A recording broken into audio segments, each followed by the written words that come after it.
In today's Leeds news, Poveda and Gelhardt January interest, Piquerez linked with Ellen Road move, and this week's Loan Watch.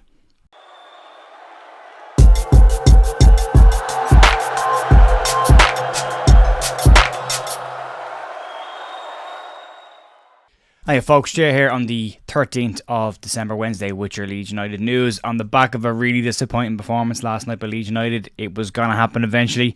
We are going to drop points the rest of the season. We were never going to go unbeaten. I think the manner of the defeat is what's upsetting people a lot. Again, late reactions on substitutions, a lack of tempo in the game, which has cost us in the past and has been an issue when we've conceded goals against lesser sides. We've been talking about that an awful lot in the last couple of weeks. There will be a podcast tonight to go over the game. We'll do the match review in full this evening instead of doing it during the news, because I know it's not everybody's cup of tea, so we'll keep them separate.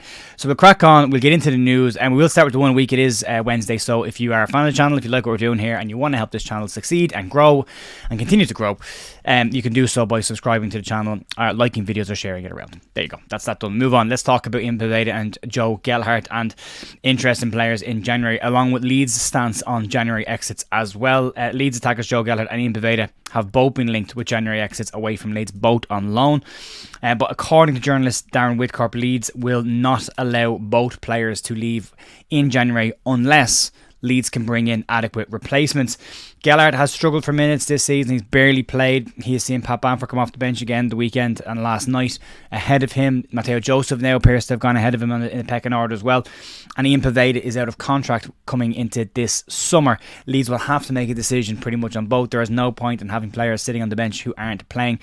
One of the things that struck me last night was it's the same substitutes that Daniel Farke tends to use every single game, pretty much around the same time, which suggests a couple of things. Either he doesn't trust the players that are on the bench or in the deeper squad, their quality, or he has favourites in the squad, which I don't think it is. So if it's the case that these players are not going to get regular minutes off the bench, are not going to be an addition to the side to turn the games around, then what's the point in having them in the squad? Leeds need to go out and buy better players that can actually come off the bench, change the game in different ways instead of just bringing on all the attackers and putting them all up front. So there's that part to that as well. Ian Poveda has been out with Colombia on international duty, or Colombia B team on international duty, and had a very impressive debut for them as well. Has been called out in their national media as well as being a bright spark for their future. Poveda is still 23 years of age, plenty of time ahead of him, and has impressed local media. Heavy praise for Ian Poveda's debut against Venezuela. Gelhardt has interest from Hull City. He also has interest from Huddersfield, Middlesbrough, Southampton have been mentioned as having interest potentially in Ian Poveda. So there is interest there, but Daniel Farke has been clear that he wants all players to remain at Leeds coming into January.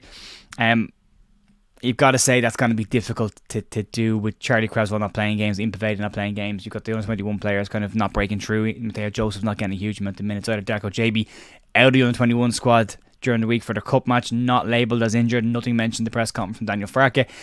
Assumed he would be involved in the first team, and then he wasn't on the bench either, so he's not getting any minutes. And then when we get to the loans, you'll see Sonny Perkins out on loan, not playing games either. So none of this is good for young players' development. They need to be playing games on a regular basis. Training just doesn't cut it, doesn't count. It really doesn't. There's a different pressure, different tempo.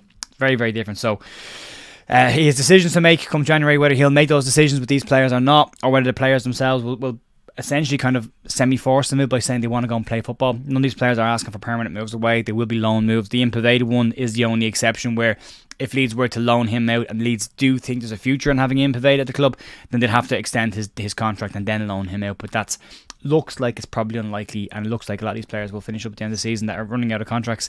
There doesn't appear to be a rush for Leeds to offer new contracts to the old guard players, or to players like Poveda who've been on the fringes for a couple of years. So it's going to be an interesting one to keep an eye on. We're getting creakingly closer to January transfer window, and what I think will be a very busy start to the window, outgoings and potentially incomings, especially one or two, and we'll get to that as well, because Daniel Farke has all but confirmed that Leeds United are now interested in a left back coming into January. During his press conference, Farke was asked about the January window and about strengthening the left back area, with Junior Firpo out injured, with Sam Byram out injured, and with Jamie Shackleton unavailable. It should also be pointed out that in that mix you're talking about one left back in Junior Firpo, a right back in Sam Byram, who has played left back, I know that, but he is still naturally a right back, and Jamie Shackleton, who's the central midfielder who can play right back as the cover. I mean, there's not a lot of depth there. So what Farke has pretty much alluded to is the fact that, same thing that everybody's been saying for a long time, we need an out and out, square peg in a square hole left back that can play on a regular basis, can defend and attack. Not a lot to ask for. But he has all but confirmed that Leeds will go for that. He did call out Firpo's injuries and he did call out Byram's injury history. And on the basis of that, he said it is an area that Leeds will look to in January. Now, according to South American outlet Torcedores, which I hope I pronounced correctly, Leeds are interested in Palmeiras left-back Joaquim Piquerez. The Palmeiras left-back has just wrapped up his season and then has been interviewed by ESPN Brazil. And in the interview, he has basically said that he would like to win more trophies at Palmeiras, but a move to Europe is his dream. In an interview with ESPN Brazil, Piquerez said that the move is his dream, but that he would look to do that in the next year or so.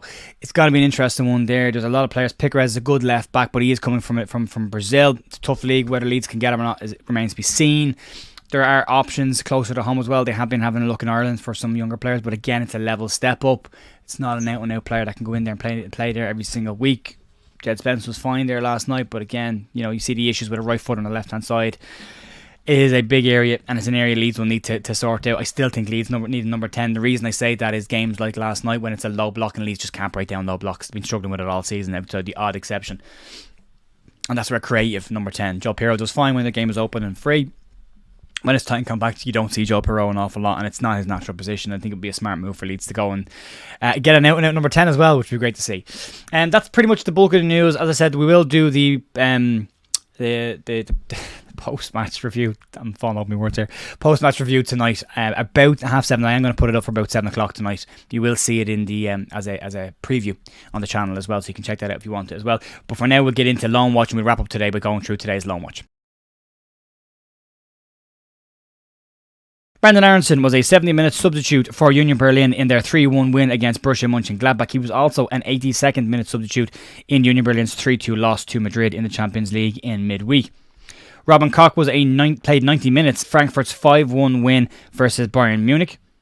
Jack Harrison played 86 minutes in Everton's 2-0 win versus Chelsea. Max Bober played against Brenden Aaronson for Gladbach against Berlin in their 3-1 loss, but played 90 minutes in that game. Rasmus Christensen played 90 minutes for Roma against Fiorentina in their 1-1 draw, which saw Roma have 2 players sent off, and Jose Mourinho hand a note to a ball boy to help their goalkeeper in a very bizarre game. Diego Rente also played 90 minutes in that 1-1 draw against Fiorentina. Sam Greenwood will play for Middlesbrough tonight in the league, so no update on him just yet. Cody Drama was not included in Birmingham's squad at the weekend. It remains to see if he'll be in tonight's squad for Birmingham City. He's not listed as having an injury, but it could be something that just hasn't been updated yet, but he was out of the squad completely in their recent 2-0 defeat to Coventry. Mark Rocket played 90 minutes in Betis' 1-1 draw with Real Madrid. Luis Sinisterra was a 72nd minute substitute in their 3-0 win against Manchester United at the weekend.